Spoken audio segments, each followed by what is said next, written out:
সুকুমার রায় পালোয়ান। খেলার ছলে ষষ্ঠীচরণ হাতি লোফেন যখন তখন, দেহের ওজন 19টি মন, শক্ত যেন লোহার গঠন। একদিন এক গুন্ডা তাকে বাঁশ বাগিয়ে মারল বেগে, ভাঙল সেবার শোলার মতো মট করে তার কুনুই লেগে। এই তো সেদিন রাস্তা দিয়ে চলতে গিয়ে দৈব বসে, উপর থেকে প্রকাণ্ড ইট পড়ল তাহার মাথায় খসে।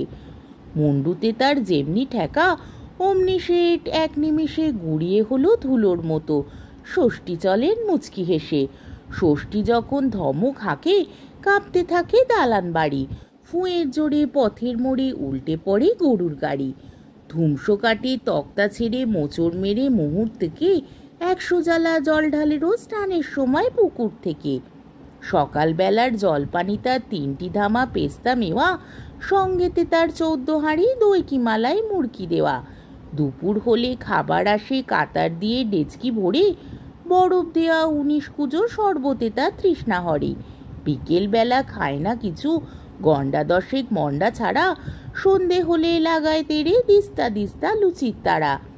রাত্রে সে তার হাত পা টেপায় 10টি চালা মজুদ থাকে, দুমদুমাদুম সবাই মিলে মুগুর দিয়ে পেটায় তাকে।